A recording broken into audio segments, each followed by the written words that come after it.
Okay, good day mga ka-Airsoft. Good day mga kabigman.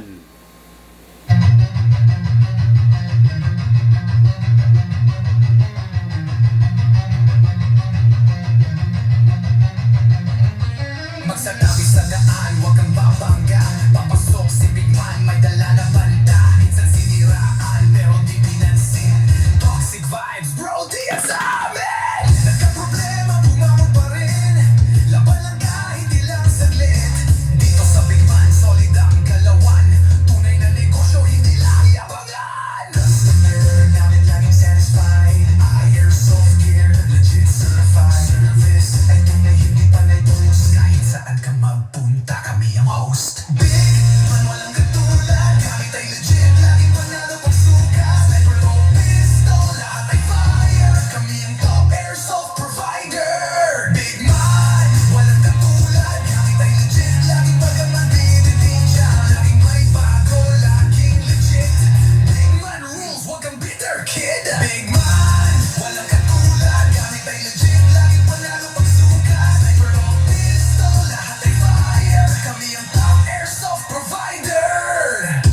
Kalat ang inggit, pero hindi sila makalapit. Try to copy, pero fail ang gamit. Boom, boom, pow, pag nagpaputok, parang Pit Viper. Di naman lipat, pero di sila makalapit. Try to copy, pero fail ang gamit. Boom, boom, pow, pag nagpaputok, parang Pit Viper. Di kami patok-tok. Customer happy, service tight. Walang scammer, we do it right. Lift your game up, don't be a joke. Big Man blazing, lahat ay woke. Big Man, walang katulad. Laging on point, papas na baril ang lakad. Rocks fire, deals tighter. Big Man, airsoft sniper. Sa presyong tama, sa gamit na solid. Panalo ka palagi, di ka magiging biktima, kid. Big Man ang pangalan, tandaan mo palagi. Sa airsoft game, kami ang hari.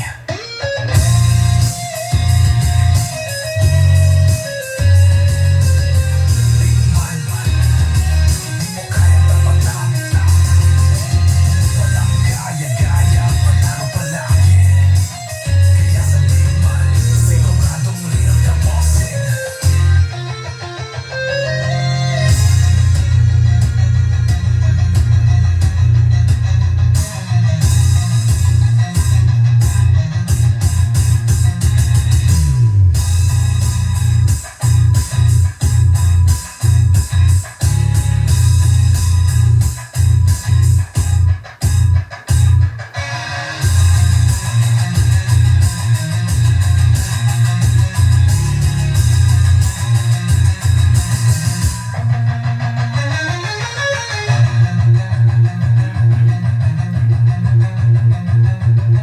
Big Man, mukha yang tapatan. Walang gaya-gaya, panalo palagi. Kaya sa Big Man, siguradong real ka, bossing.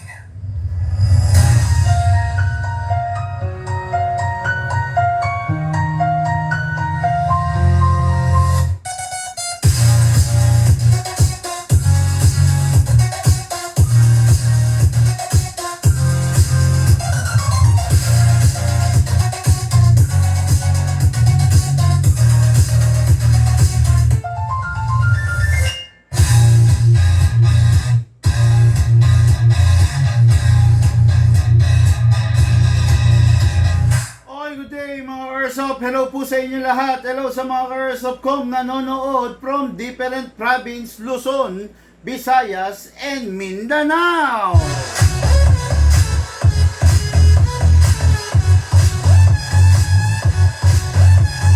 Maraming salamat po sa mga pagtangkilik ninyo mga ka-Airsoft nating OFW, seaman, caregiver, construction worker na nagtatrabaho sa labas ng ating bansa.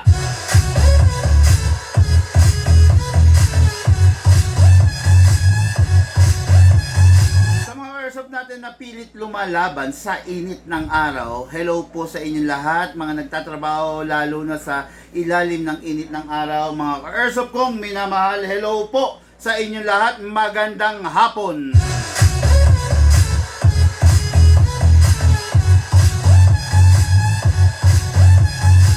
Ngayon mga ka-Airsoft, araw po ng Sabado, tayo po ay magre-review and unbox ng unit ng ating mga bossing from different province.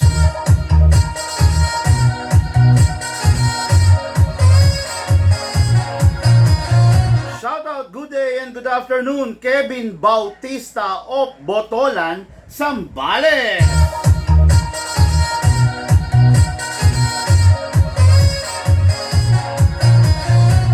Shoutout, good day and good afternoon, Eric Pineda of Bontoc Mountain Province.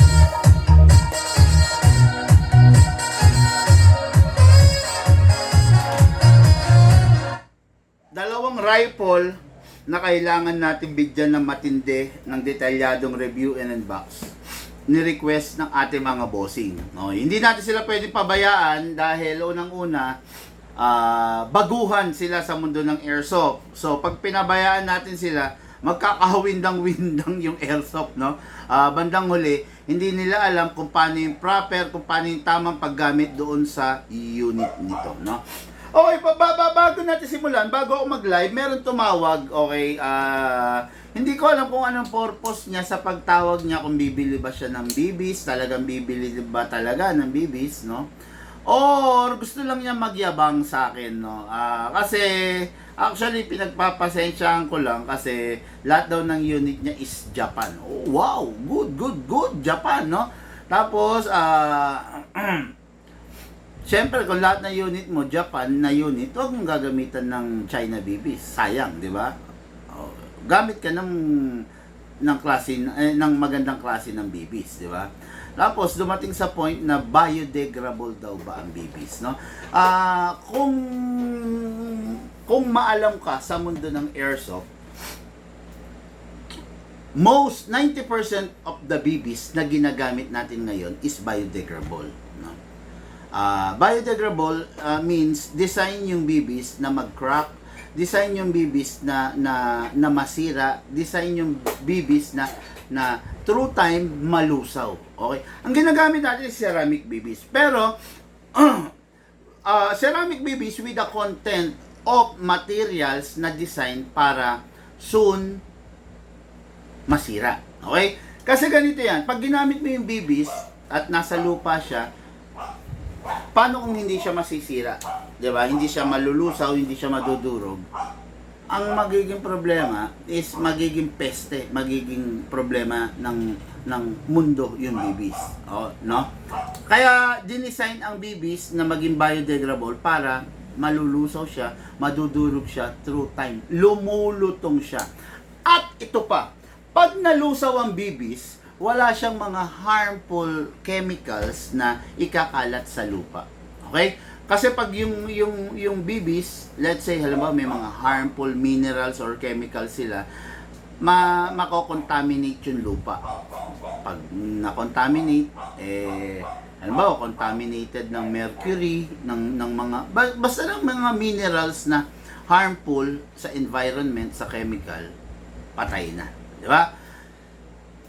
Ang bibis natin ay ang airsoft na ginagamit natin is environmental friendly, especially the gas blowback. The gas blowback rifle or the gas blowback pistol. Environment friendly yan. Okay, no? Kasi yung gas na ginagamit natin sorry. Way back, yung gas na ginagamit sa airsoft is hindi environment friendly. Nakakasira sa ozone layer. Why? Because way back, kung babalikan natin, 15 years, 20 years ago, ang ginagamit sa mga airsoft, sa mga, kung tawagin hindi pa naman airsoft ang tawag nun. Ang tawag nun is gas gun. Ang mga ginagamit is R12, R22, ibig sabihin, yung mga R, free yun. No? Yan ang ginagamit talaga. Kailan lang naman na nauso yung tinatawag na green gas. O, di ba? Green gas. Ang tawag sa kanya green gas, pero hindi naman color green. Tama? Kaya tinawag siya na green gas, inihalin tulad siya, inilapat siya sa nature. 'Di ba? Ang nature is color green, 'di ba? So green, nature, gas. Ibig sabihin, yung green gas na ginagamit natin ngayon is the safe version of a freon. Baka kinakabit na yung filter. Siguraduhin mong walang amoy. Okay? Paamoy mo kay mama, ha? Siguraduhin walang amoy. Ituro mo kung paano yung pag-tie cable. Okay? No? A safer version. Yun yung green gas. Okay? Ngayon, yung rifle, sa totoo lang, hindi siya 100% safe version. Why? Kasi, yung rifle is gumagamit ng battery. Okay. Yung battery kasi, mga airsoft, pag hindi natin dinispose properly, delikado. No? Delikado yung battery. Pag nalusaw siya, kaya niyang i-contaminate yung mismong lupa. Okay? Maraming bagay kasi, ganito yan. Halimbawa, contaminated yung lupa. Okay? Tapos meron tayong hayop or meron tayong pets na naglalaro doon sa contaminated na lupa. Pwede silang malason. Okay? Contaminated yung lupa, umulan. Yung contamination na minerals na lumapat sa lupa, pwedeng umagos. Pwede silang umagos sa mga ilog, sa mga sapa, 'di ba? Mako-contaminate yung tubig. Pag contaminated na yung tubig, ikaw na tao, naliligo ka sa ilog, dumadaan ka sa sapa, so, papasok na sa katawan mo yung contamination, yung chemicals, yung harmful chemicals na dala ng battery natin. Kaya ang mga battery ng airsoft, sa totoo lang hindi ine-educate to, no? Hindi ine-educate ng iba, no?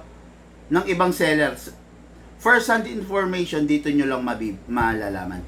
Pag yung airsoft ninyo, nasira na yung battery, huwag ninyong basta itatapon sa basurahan. Okay? Merong tinatawag na battery pouch na tinatawag. Doon ninyo ilalagay yung battery ninyo, then, babalutin ninyo. Hanggat maaari, no? Yun yung proper. Halimbawa ito. Pakita ko sa inyo, ha. Halimbawa battery ito, 'di ba? Battery ito. Sira na 'to. Ang ginagawa is merong battery bag or battery pouch na tinatawag. Ipapasok niyo 'yun doon. Okay? Then babalutin niyo ng scotch tape or masking tape or packaging tape nang hindi siya mapapasukan ng moisture or tubig. Okay? Then lalagyan niyo ng label danger battery. Oh, 'yun. Okay? Ngayon, yung sa bawat hindi ko lang alam sa Manila, pero sa probinsya kasi dito sa amin sa Bulacan, bawat barangay, bawat probinsya, meron tinatawag na MRF facilities. Yung battery ninyo doon mapupunta sa MRF. Materials Recovery Facility. Okay, no? Dito kasi sa Bulacan, mahigpit na ipinapatupad 'yon. Hindi ko lang alam sa lugar ng Manila, pero sa mga probinsya baliktad no. Pero alam ko may mga MRF facility rin ng gobyerno, ang mga LGU sa Manila, no. Pero hindi lang ewan ko lang pero kasi dito sa amin sa Bulacan, mahigpit na ordinansa na naipapatupad 'yon. MRF, Material Recovery Facility. Yung ibinalot ninyong battery mapupunta sa MRF, sila ang nakakaalam dun sa proper disposal na ginagawa sa battery. Okay? Especially mga ka-airsoft, yung li-poly. Actually, no, lagi ko sinasabi sa inyo, li-poly is the most effective na klase ng battery na pwede natin gamitin sa unit natin. Pero, li-poly is the most sensitive and the most dangerous types of battery. Okay? Kasi ang li-poly, umaapoy ng kusa, sumasabog ng kusa, umuusok ng kusa yan. No? Ito do not try this at home. Subukan nyo ito, sugatan ninyo ng cutter. The mere fact na nasugatan yan, biglang aapoy na yan. Biglang uusok yan ng gusto. Tapos yung usok niyan, huwag ninyong i-attempt na masinghot. Tandaan nyo, yung usok niyan, napakadelikado sa lungs. Okay? Yan. Subukan ninyo ha. Ay, huwag nyo na subukan pala. Huwag nyo na subukan kasi mapapahamak kayo. Pero ito, once na nasugatan to, mag-aapoy to at sasabog siya. 'Di ba maraming mga e-bike, 'di ba, na reportedly nasusunog, umaapoy, na-overcharge, no? Kasi ang mga battery is lead acid, 'di ba? May mga acid content na pwedeng makasira sa katawan natin, 'di ba? Kaya ang battery, ang rifle is hindi siya 100% safe kung hindi ma-educate yung gumagamit nito. Okay, pero kung matuturuan mo naman na, halimbawa, nasira na yung battery mo, ayun nga, ipack mo, i-packaging tape mo, balutin mo, then lagyan mo ng label, danger, battery, 'di ba? Mapupunta yan sa MRF facilities, ihihiwalay nila yan. Okay? Yun lang mga karsop ha. Kung meron kayong mga nalalaman na sa tingin nyo, magiging magandang inputs or magiging magandang ma-vlog natin or ma-share natin sa iba, ibigay nyo lang sa akin. Pero wag naman yung yung parang aangasan nyo ako, no? Kasi yung tumawag dito kanina, medyo ang dating sa akin, parang ang angas-angas niya, no? Alam mo na kung sino ka siguro, no? Siguro napapanood mo tong live na to.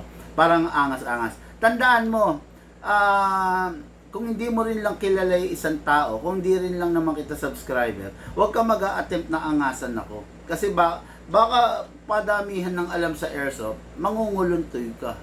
No? Hindi ka ubra, promise. Lagyan mo nga lahat ng orange tip, lahat ng wala. No? Mangunguluntoy ka sa akin, promise. No? Kasi katulad niyan, aangasan mo ako regarding biodegradable and non-biodegradable. Kung nakakaintindi ka lang sa airsoft, alam mo na majority of the airsoft BBs na ginagamit ng mundo is lahat. Hindi kasya? Kasya yan. Okay lang. No? Lahat ng BBs na ginagamit ng mundo is biodegradable. Okay? Wala ka makikitang BBs na hindi nagka-crack. Wala ka kahit lahat ng BBs, 0.20, 0.25, 0.30, 0.35, 0.40, 0.45, lahat yan nagka-crack. Okay? Walang BBs na hindi magka-crack. Ha? Kaya nga mapapansin mo, ang BBs may expiration eh. 'Di ba? Baka akala nyo ang BBs walang expiration na. Ang BBs may expiration. Ang BBs once nakita nyo na madilaw na, dapat hindi nyo na ginagamit. Bakit? Madilaw na, ibig sabihin pinasok na siya ng moisture. Okay? Pag pinasok na siya ng moisture, mabilis na siya mag-crack. Baka mag-crack siya sa loob ng unit nyo. Pag nag-crack siya sa loob ng unit nyo, tutukod siya dun sa mga moving parts. Pag tumukod siya sa mga moving parts, magkakasubukan kung sino mas matigas sa kanila. So, kung mas matigas yung BBs dun sa moving parts mo, masisira yung unit mo. 'Di ba? Kaya, ayun, yun lang, payo ko sa inyo, kung meron kayong gustong i-share ninyo, i-comment ninyo, pero wag yun sa paraan na aangasan ninyo yung tao, no? Hindi magandang ugali yun, no? Baka kapiranggot lang yung nalalaman mo sa airsoft, yung inaangasan mo, baka turuan ka, 'di ba? Baka mapahiya ka dun sa inaangasan mo. Okay? Review and unbox po tayo mga ka-airsoft ng unit ng ating bossing.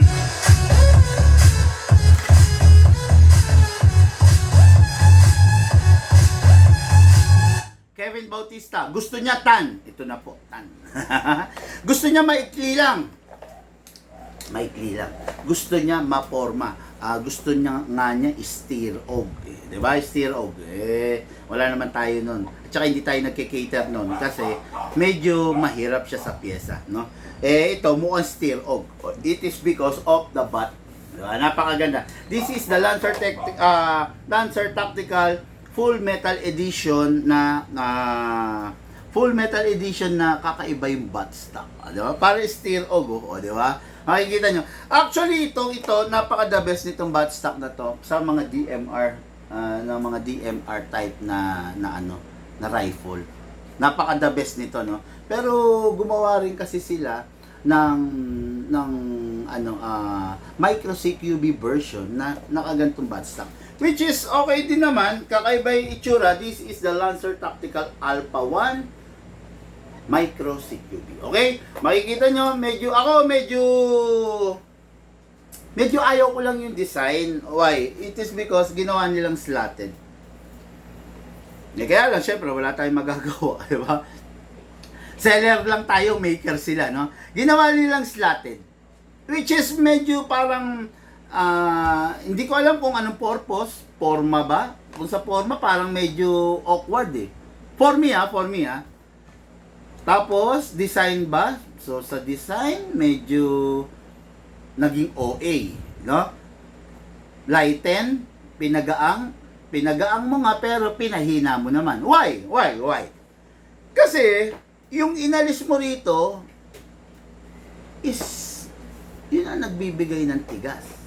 'Di ba? We all know na ang katulad nito, aluminum zinc ang gamit nito. Hindi naman to steel eh. Full metal siya pero aluminum zinc. Tandaan mo to Itong bagay na to, pag pinasok to ng moisture,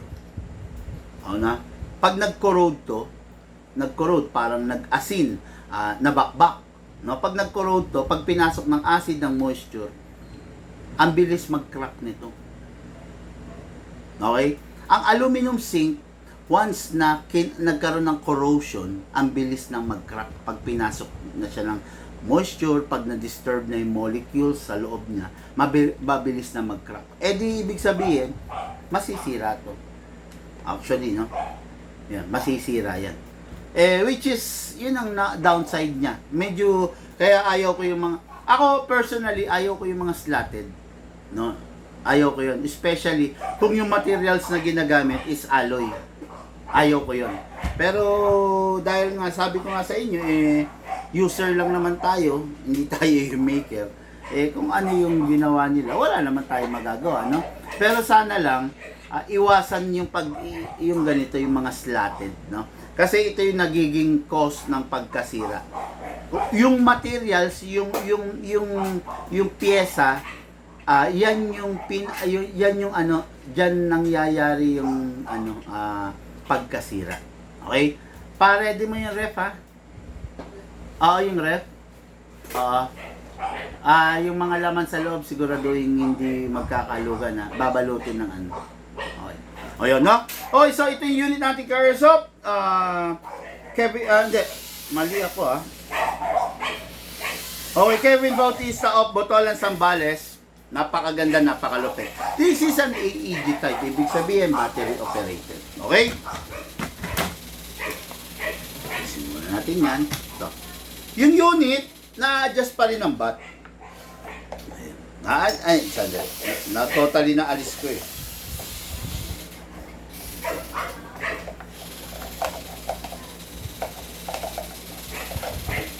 Sabi mo, antayin na ako, baka kung ano-ano gawin doon sa loob. Ilalabas yun, tapos lahat eh. Antayin na ako. Yan, fully adjusted. Yan. Okay. Ngayon, pag sinagad mo, mabubunot mo siya. Ito yung, this will serve as the cover. Ayan. Mapapasin ninyo yung unit, meron siyang lalagyan ng magazine dito. Ayan. Ayan, diba? Okay, ito, yung unit, mapapansin ninyo, bat tube. Nilalagyan ng battery, pinapasukan. Okay? Then, pasok natin. That's it. Tapos, secure all the wire. Ayan, ganun din naman. Literal na ano lang. Then, pasok mo to, cover. Medyo kailangan mo lang isentro, no? Isentro yung ano niya. Yung cover. Kasi, tama ba ako? Medyo mahirap siyang cover. Medyo mahirap siyang ibalik, pero ayun, no? Sanayan lang rin, no? Ayan. Okay? Yan, ha? Depende sa'yo, no? Tapos, isa pa sa maganda rito, maganda sana tong unit na to kung malalagyan ng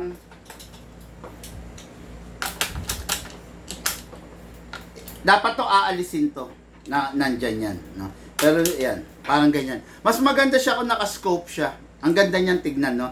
Kasi assault to eh, micro CQB eh. Hindi mo naman pwedeng gamitan to ng telescopic kasi pangit. Pero meron siyang tinatawag na front and rear sight. So yan ang magiging basehan mo. Okay? Single fire, rapid fire.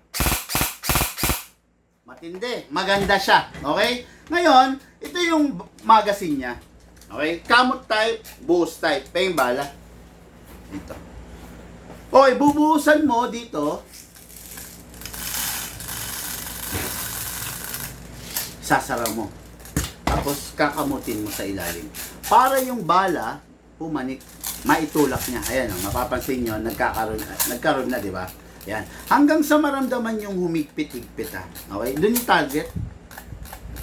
Hanggang sa maramdaman yung humigpit, pag humigpit na yan, ibig sabihin meron na. Meron dalawang klase ng winding. Meron tinatawag na full winding.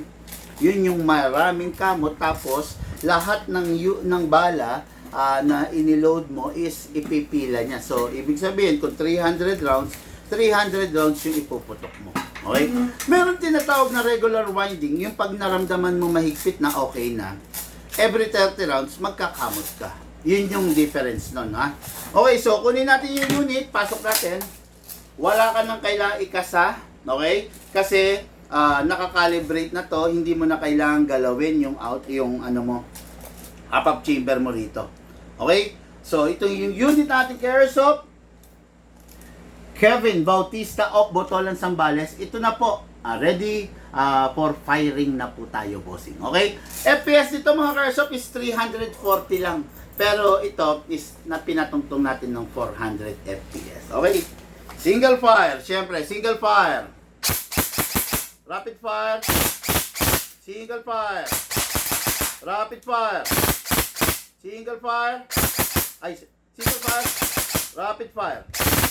Nakakatuwa yung trigger niya, masyadong sensitive. Ayan, tingnan, single fire na. Uy. Ayan, sensitive siya, no? Okay, remove the magazine. Okay. Then, clear the chamber. Ayan, tingnan nyo. Hanggang, diba? Then, pag na-remove nyo na yung magazine, clear the chamber, i-re-rest nyo yung spring. Okay? Again, this is 400 FPS lang pang laro ng bossing natin to. Rapid fire. Press 1 seconds. Then, single fire. Ulit. Yun. Then, save. Okay? Always, dapat ang isang rifle is inire-rest. Okay? So, unit ng ating Airsoft, napakaganda po, no? Actually, ang kasamang magazine ito lang. Yan. Ganyan ang forma niyan.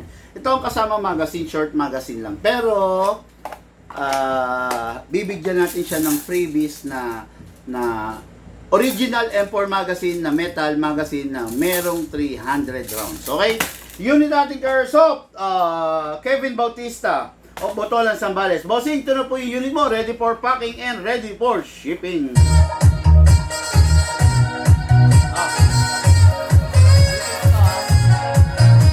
Ano yung battery? Okay, next unit natin is unit natin Airsoft, Eric Pineda of Bontoc Mountain Province.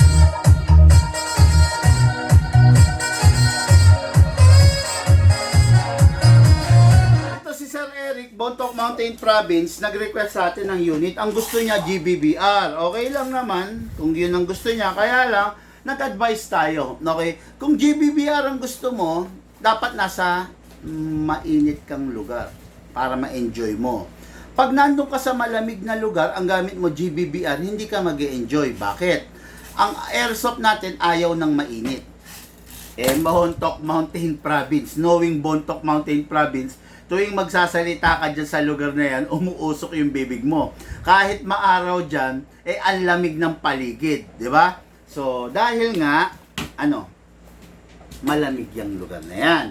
So, magiging kontra yung ginagamit niya na GBBR doon sa lugar niya. Kaya nagsuggest tayo,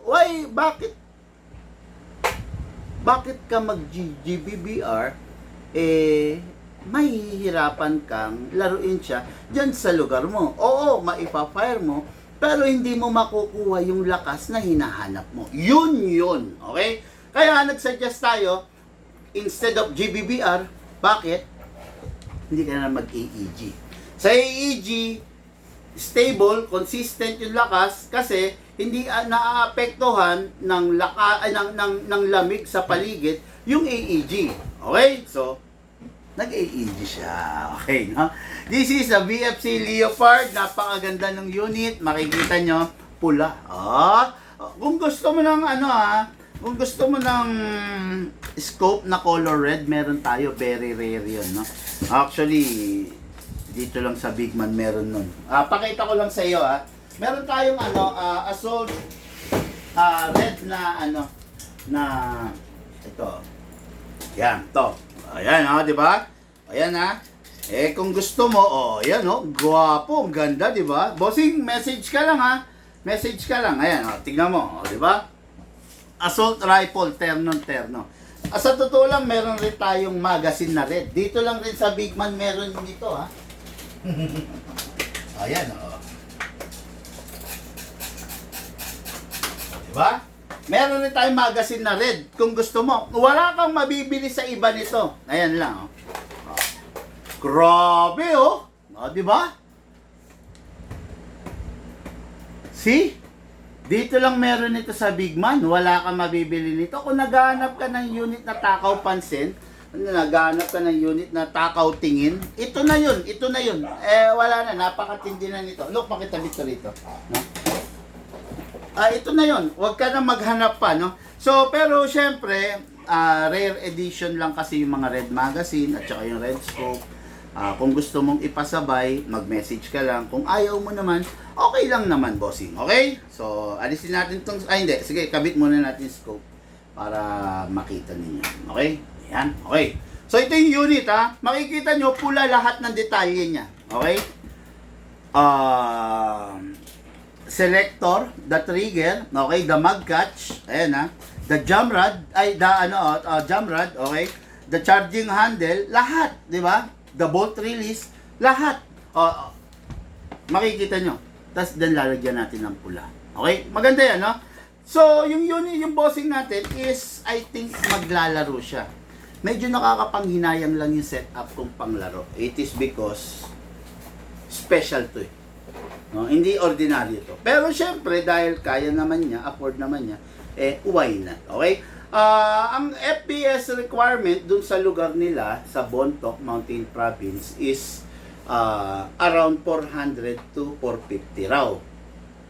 Ang sakit nun, Masakit yun para sa isang war games, Pero kung yun ang gusto niya, okay lang naman. Gusto niya, bigyan ko raw siya ng FPS na above the 450. Let's see, no? Let's see. Pinalitan kasi natin yung spring ito. Tignan natin kung kaya natin ibigay yung nire-request niya na 450 and above. Which is, kasi kaya niya gusto 450 and above para pag nag-stabilize, flat siya sa 450. Let's see, check natin, no? Gusto niya 460, 470. Tignan po natin, okay? So, kunin natin yung unit, syempre, lalagyan natin ng magazine. Backstock, kakaiba pa rin. Okay, diba? Lagyan natin ng battery, dito natin nilalagyan. Alisin natin ang backstock. Dito. Okay, pasok natin. Then, plug natin to.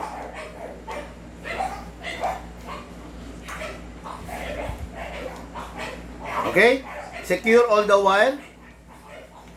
Single fire. Rapid fire. Okay. Balik natin ito mga karsa pa. Ngayon, pengi ako 0.20. Nagre-request to ng Chrono.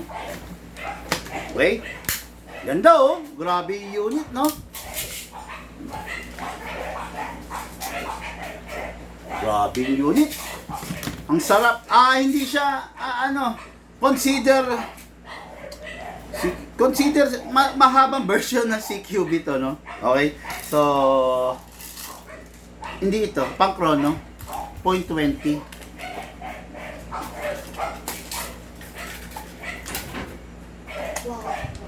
Kuha ka. Pakibilisan mo lang. Pengen mo na akong bala. Okay, 0.30 kasi ito mga karsop, no? Habang kumukuha si Lucas ng ng 0.20 na grams na bala. 0.30 kasi itong gamit ko, no? Habang kumukuha siya, i-discuss muna natin.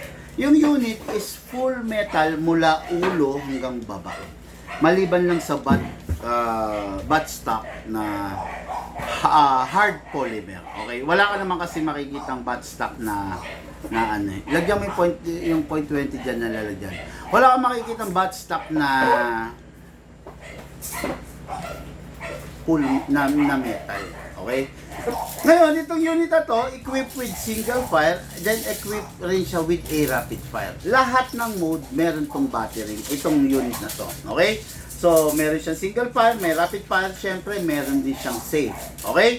Ang rat-rat is, sa totoo lang, ang pinaka-safe version na pag-rat-rat, burst lang. Huwag kang rarat-rat ng 5 seconds.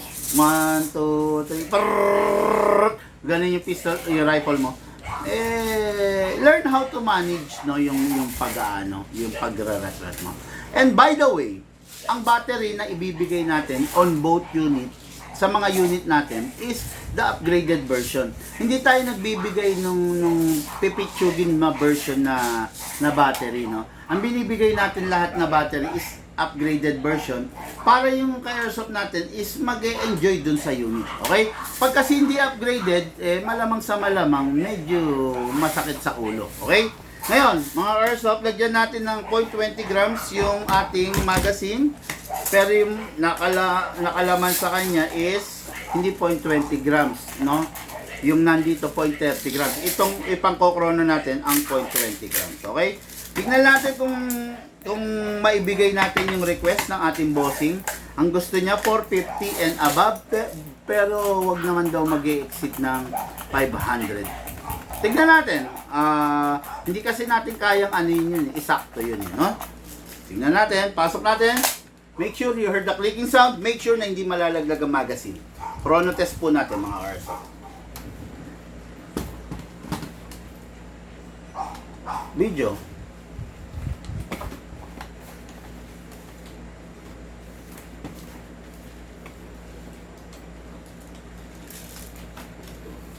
Go.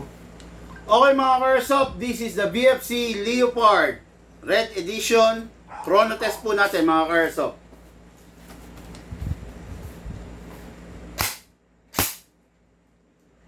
Patay tayo.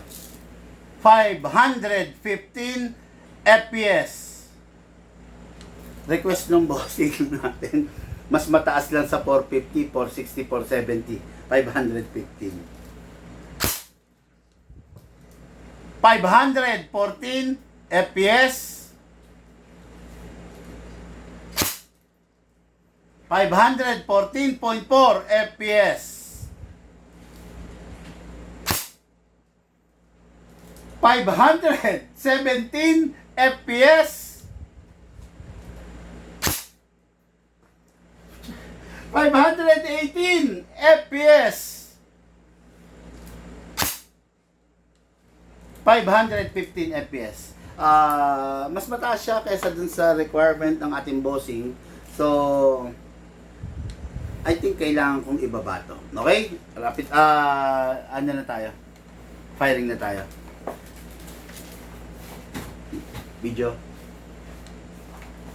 Mga airsoft, BFC Leopard. Napakaganda po. 517 FPS. Firing!